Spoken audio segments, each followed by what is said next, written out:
Hello and welcome to the In Her Skein Knitting Podcast. My name is Marie-Ève and I'm coming to you from the northeastern part of Italy. Typically, this is a mostly knitting podcast, but today I also have some crocheting, punch needling, and some sewing to share with you.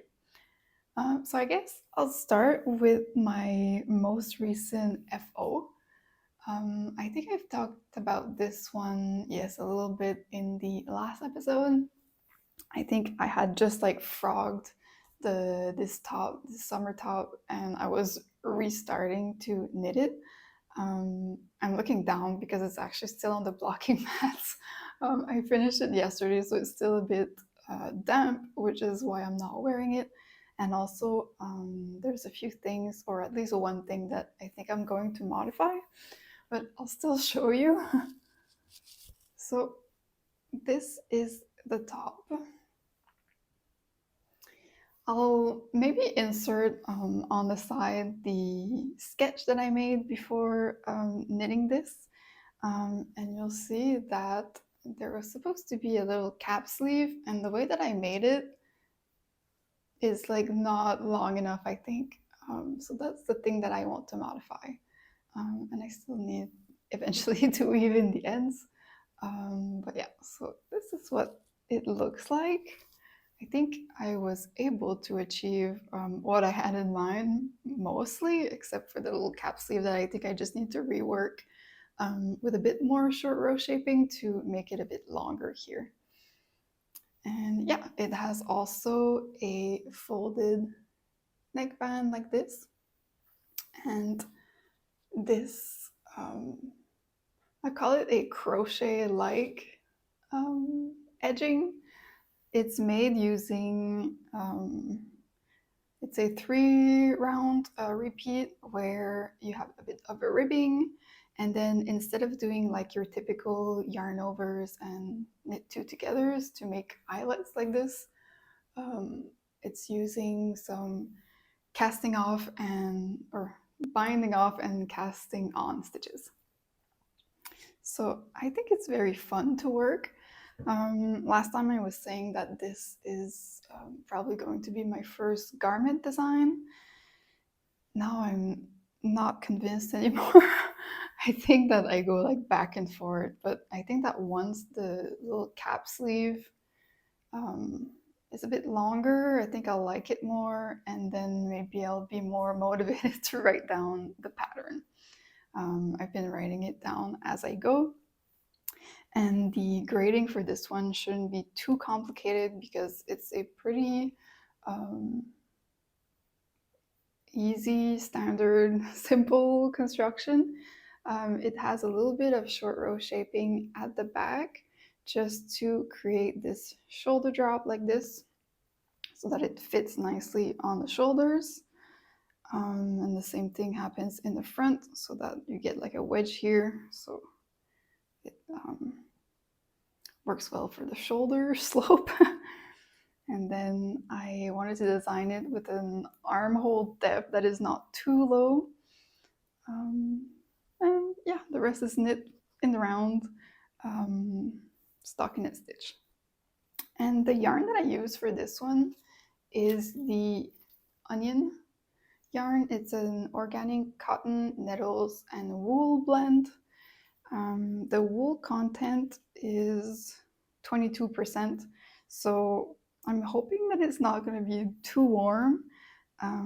Maybe I probably won't wear this in a 30 plus degree Celsius day, but I think that in the 20s it should be fine. The rest of the composition is 44% organic cotton and 34% nettle fibers. And so it's very soft. This is, don't ask me why I have so many little balls left over. But yeah, this is what I have left over. I think that my version, which I think will correspond to like the second or third size, depending on how I grade it.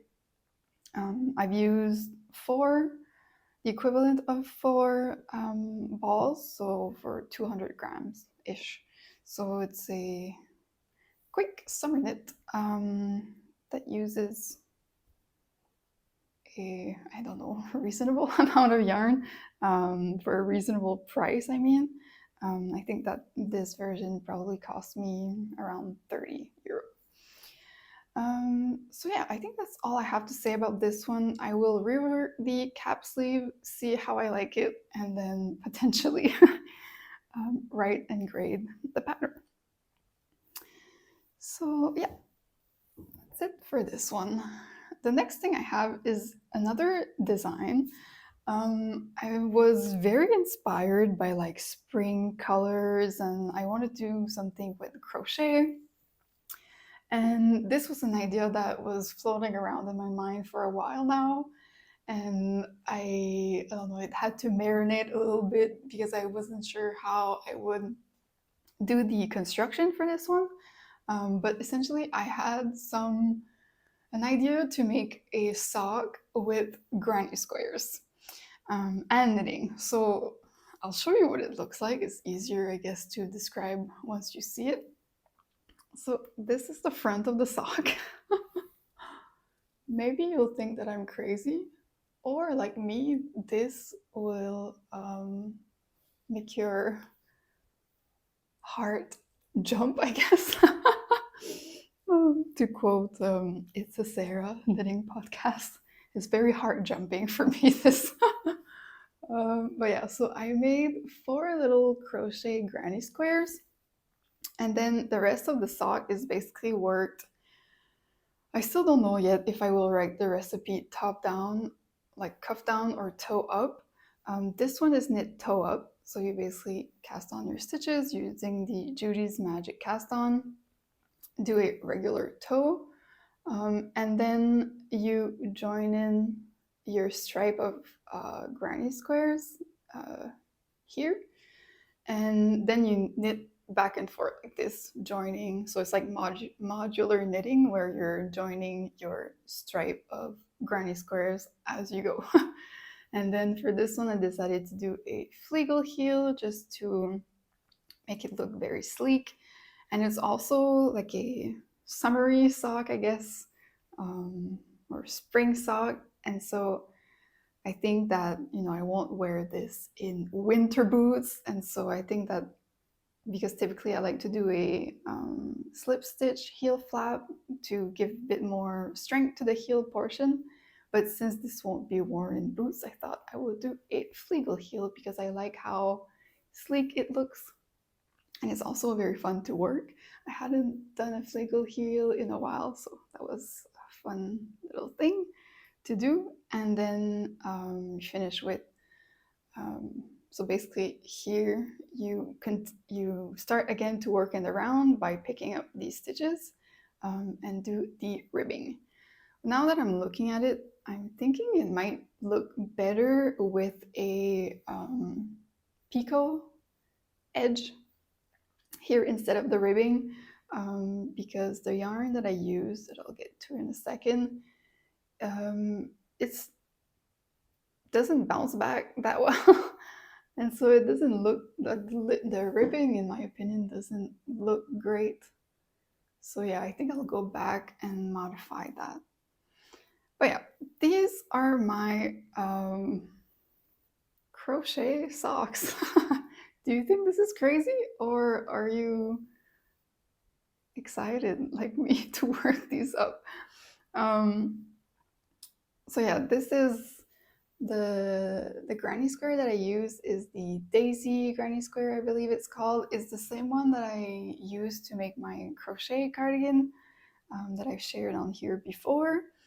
And that's kind of where the idea started, because I really like to work those granny squares and I wanted to make another project out of it. And my favorite type of knitting project is usually a pair of socks. So that's kind of how the idea came to mind a few months ago, and now it has finally materialized into this sock.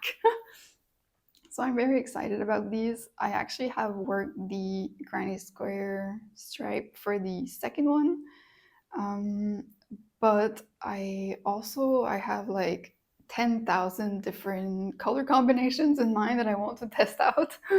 And so I think that I will wait to make the second of this pair. And for now, I'll try other different color combinations. But before I move to that, I will show you the yarn that I use. So again, is an onion yarn, like the top that I just showed you. But this time is their Nettle sock yarn. So it's a mix of wool and nettle fiber. So nettle can replace nylon, for example, in sock yarns. So I was very curious to try that. What I didn't know before ordering though is that this is the wool is a superwash wool. So it's a 70% superwash wool and 30% nettle fiber. And it's a sock yarn. We have here, how much? 185 meters for 50 grams. So for a typical sock yarn, that would indicate to me that it's like a pretty thick sock yarn, but it's actually the opposite. It's very, very thin.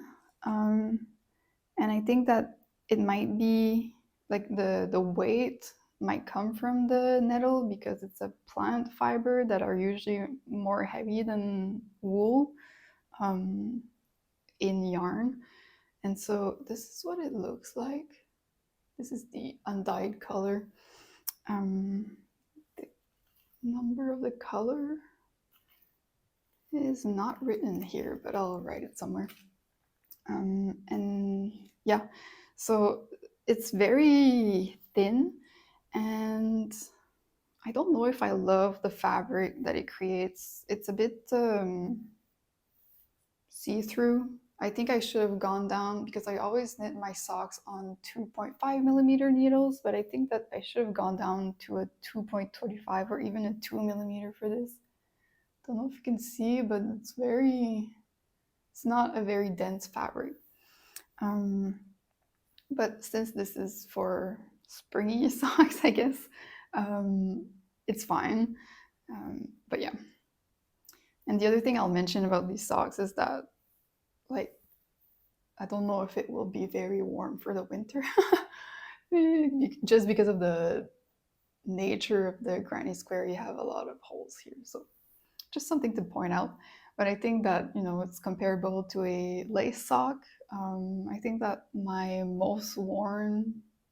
favorite pair of socks is a lace sock that I wear throughout the winter. So I'll still get wear somewhere out of these, I'm sure. Yeah, so what I was saying before is that I want to test other color combinations. So I started yesterday with making this one. So I think that for this one, I'll do the same flower for all the four on the granny stripe, granny square stripe. And then the rest of the sock will just be this brown. And as you can see here for this one, I kind of played with the colors. I was actually inspired by a photo from Emma from Woolly Mammoth. And I think in one of her, before one of her shop updates, she had pictures of the yarn that were going to be in the update. And there was kind of like this color story in one of the photos. And I could not get these colors out of my mind. So I went stash diving because I will buy her yarn one day, but it was a bit too expensive for my budget right now. So I went stash diving to find I think, very similar colors. So I have a bit of a yellow, a lilac, and a darker green like this.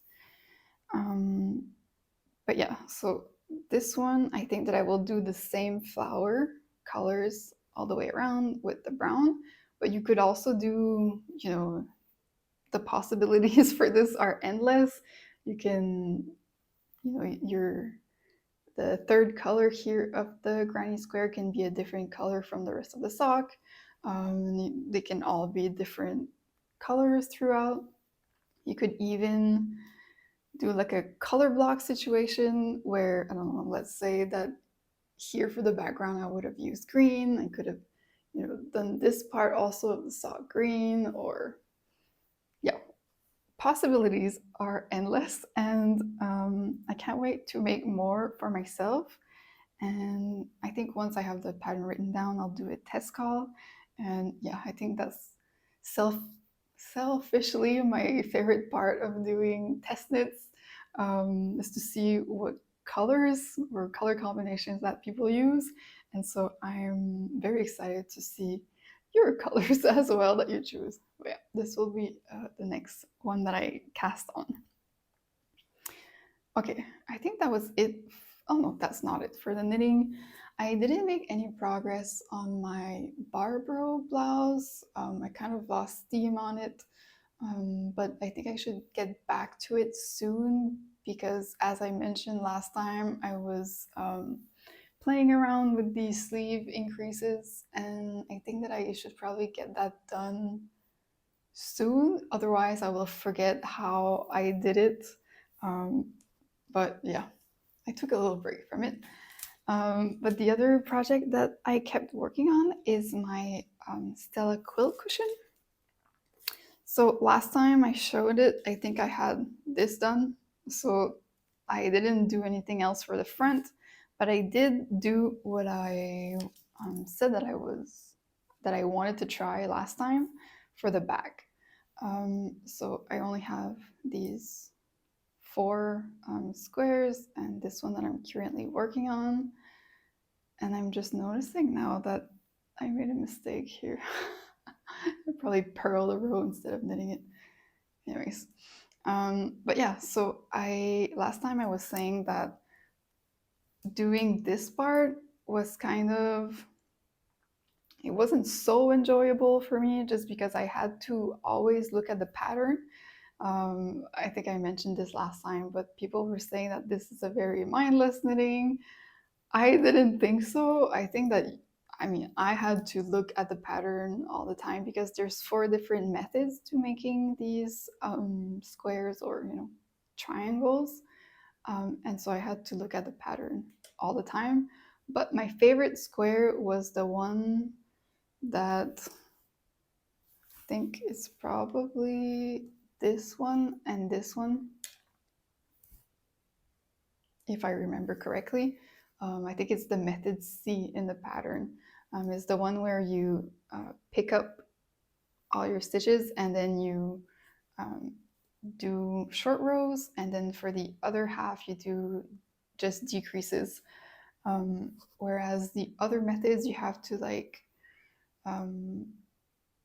if I remember correctly, now I don't remember, you pick up some stitches as you work.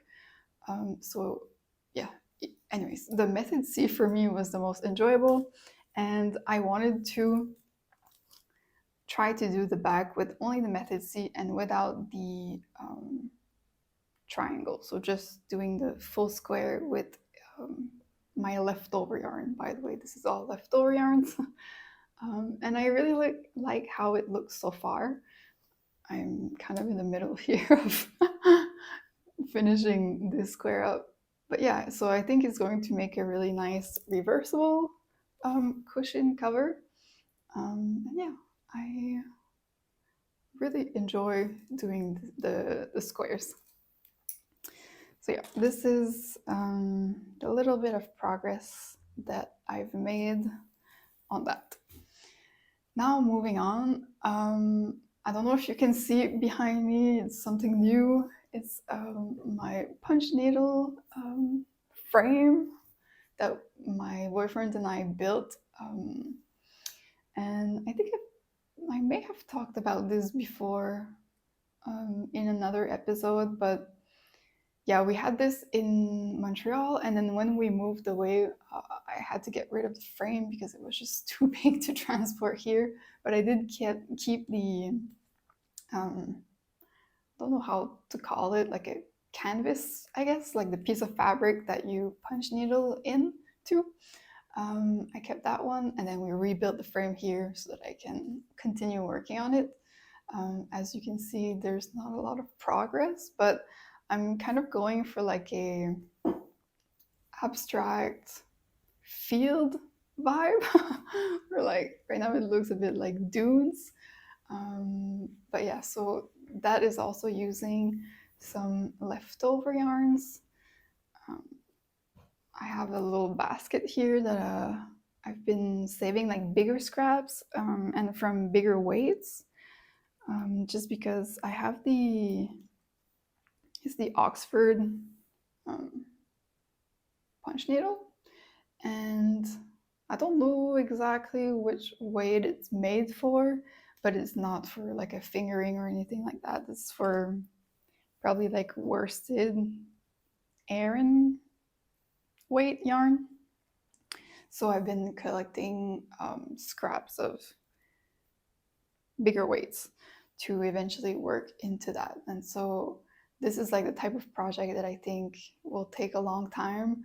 I don't know if I will keep it there. I think for now, yes. And maybe as the episodes go, you can hopefully see the little bits of progress that I make as we go. So yeah, let's see. And yeah, I'm excited to get to work on that again. I think I've been living here for over a year now, and we just got that done, so I can keep working on it. I'm very excited about that. All right, and then the last thing that I have to talk about is a bit of sewing. Again, since we moved here, I had to get rid of a lot of clothes, and I mean, all the mimes that I have or had, I obviously kept. So that was like the priority, I guess, to bring over here. So like all my hand-knit sweaters and my pieces of that I've sewed over the years, I kept. But there's a lot of things that I still need to like rebuild in my wardrobe. And I think since I started sewing, I can't stand shopping anymore. And one of the big things I was missing now from my wardrobe was PJs. Um, yeah, I think I don't have enough, and I didn't have like a spring summer PJ, and so I decided to make one, and I'm very happy with it. So I'll show you. I made like a set using just two different patterns that I already had in stash. So this, I don't know if it's going to blow out.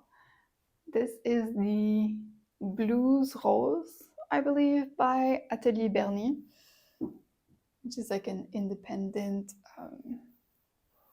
pattern company.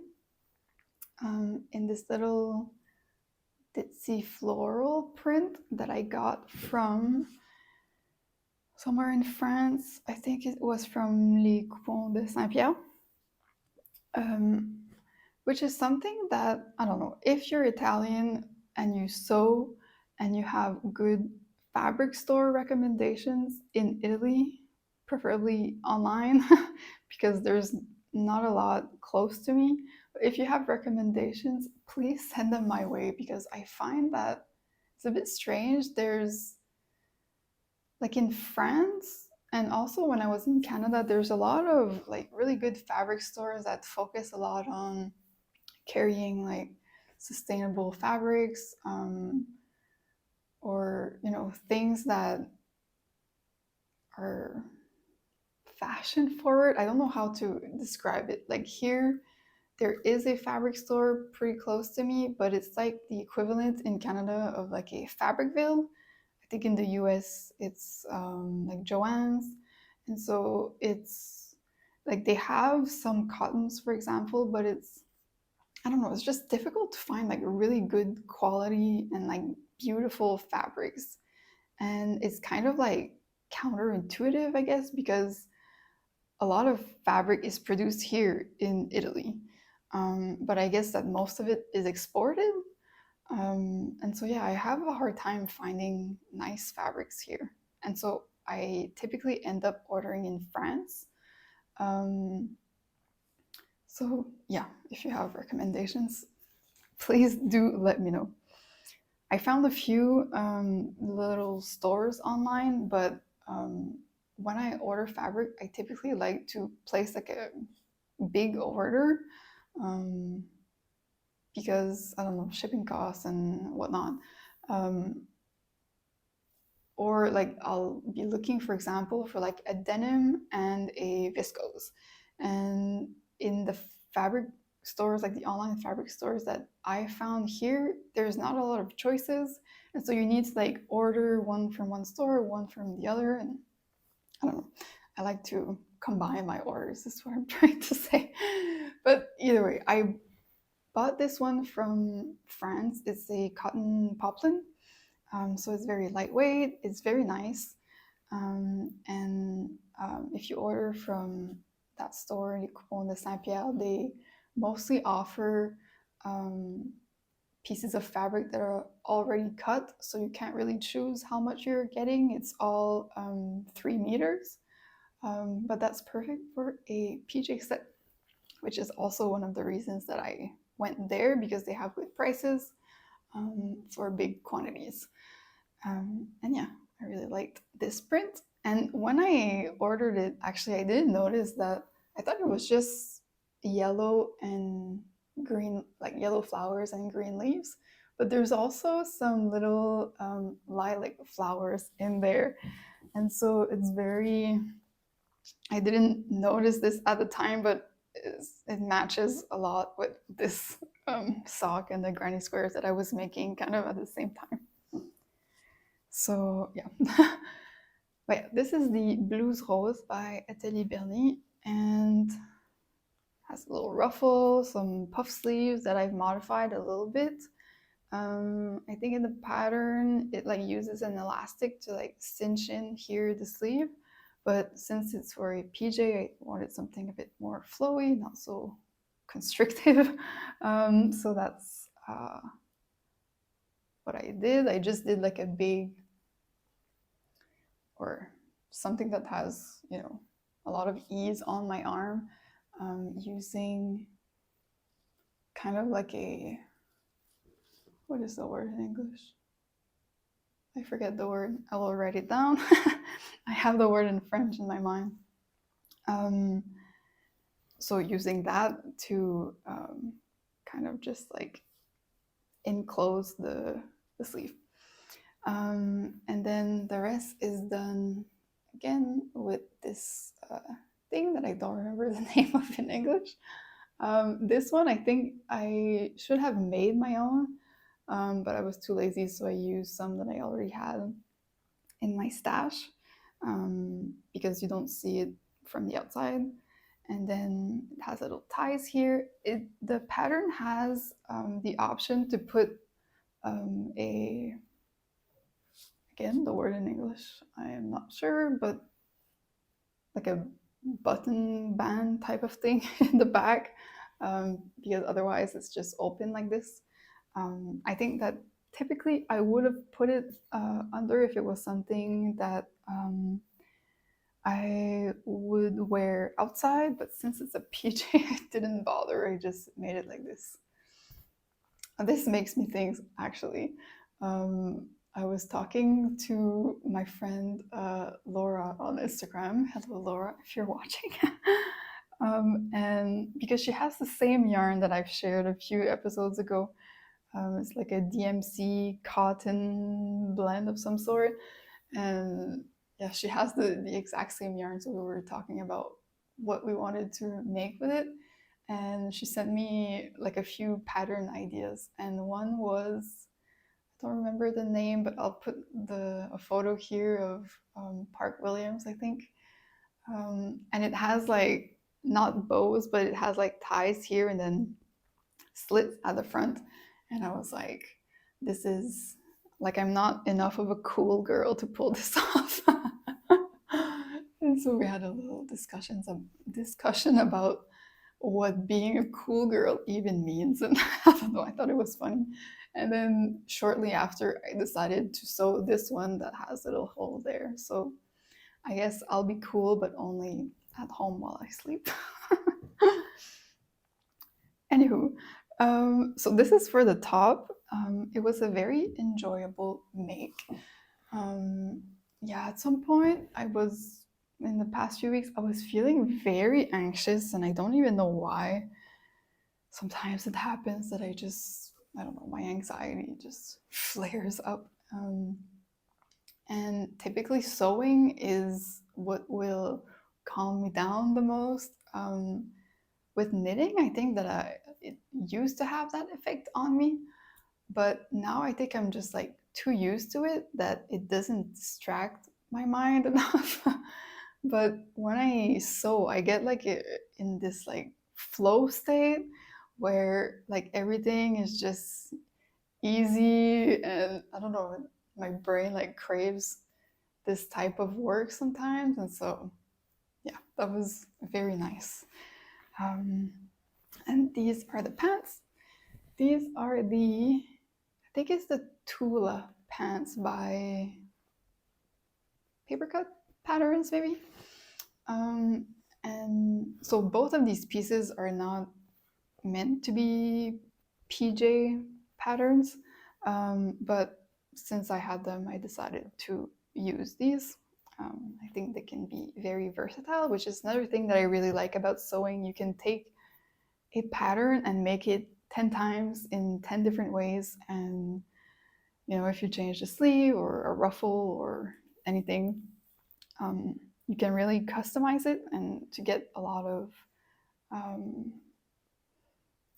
worth for your value for your money, bang for your buck. Anyways, which is, I guess, a bit different for knitting patterns. I mean, you could do the same with knitting patterns, but yeah, also sewing patterns are much more expensive.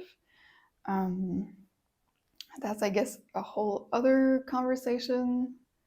I personally think that knitting patterns, like the designers should sell them for more because it's a lot of work. I don't know, I guess it's just a different culture within like the sewing community versus the knitting community. And I'm not exactly sure why that is, because I think it's probably as much work or even more to make a knitting pattern than it is to make a sewing pattern. But I don't have experience making a sewing pattern, so I don't know. But anyways, all of that to say that I like to reuse the patterns that I own. And this is not meant to be a PJ pattern, PJ pants, but I decided to use it to make a PJ. Yeah, this one, I mean, I think I followed the pattern exactly. I did it's like an elastic band that then you come to sew little lines on, so it looks like this. And then there's also a drawstring like this, which is good for me because I think I've mentioned before that my waist to hip ratio is not standard, whatever standard means. So like when I buy, for example, a sewing pattern, I always have to grade to make the waist a bit smaller. But in this case, I didn't do it because of the drawstring and the elasticated waist. And so it fits well on the hip area. I chose the size according to my hip circumference, and which means that the waist would have been a bit too big. And if I don't use a drawstring, it is a bit too big. But with the drawstring, it's perfect. So yeah, I'm really pleased with how these turned out, and I'm impressed with my my skills. I think that I hadn't sewn anything in a few months, and I was kind of like scared to get back into it. Like, oh, will I will I remember how to do these things? And I guess yes, it's like riding a bike. And yeah, so there's little pockets here that I think look really neat. Really pleased with them. What else? In both of the pieces, I added this tag, which is 100% handmade. And yeah, I think nothing else to say. They're very comfy. I have worn them a few times already. And yeah, the color really makes me happy.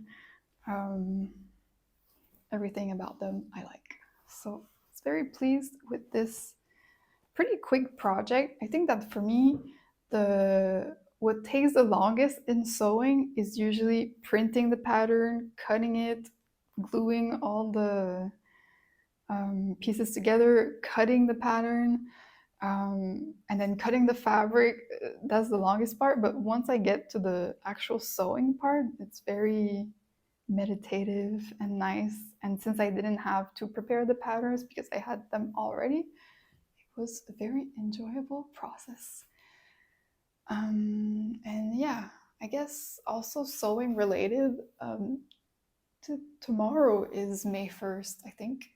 And so it's the start of Me Made May. And if you don't know what that is, it's just like I think it was started some time ago by someone on Instagram who wanted to document their makes for a month. So for the whole month of May, and then it kind of became this thing. And it's not just about like showing off what you have, but it's about like honoring your me-made wardrobe. And like you can interpret the challenge however you want. And I think that for me this year, there's a lot of things that in my wardrobe in general, whether it's me-mades or not, that I think need a bit of mending or altering. And so I think that I will spend the month of May doing those things. And so I'm thinking of maybe vlogging a few of those projects. Maybe if it can inspire a few people to do the same, to give some love to the clothes that we already have, because that's the most sustainable that we can be, is to wear the things that we already own. And yeah, just to honor the pieces that I've made over the years, that are in need maybe of a little bit of love. And I think at the same time, I'll try to document a little bit what I'm wearing every day. Like today, for example, everything I'm wearing is me made, and everything I'm wearing needs a bit of love. This is a blouse that I've made last summer, and right now I'm holding it in the middle here with a safety pin because otherwise it opens up. And so I think I need to sew, for example, like a push button, snap button, in the middle here. And there's also like a stain at the front. And so since it's like crisscross like this, I think I'm going to modify it so that it crisscrosses the other way, so the stain is hidden. And then the pants that I'm wearing is the first pair of jeans that I've ever sewn, and so there's like a lot of details that could be improved. I still wear them, but like this morning when I put them on and put my hand in my pocket, I noticed that there's a hole in the pocket, so I'm going to fix that.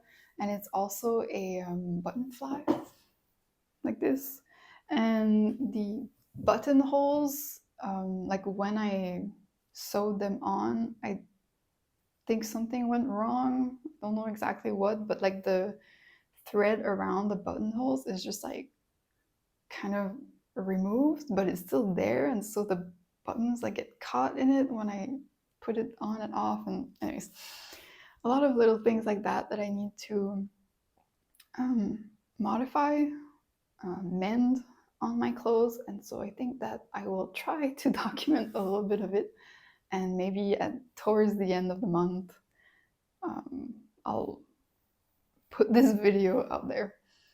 Yeah. Other than that, I mean, I talked about the DMC yarn that my friend Laura also has, and she casted on, I think, a cumulus blouse, and it looks really nice.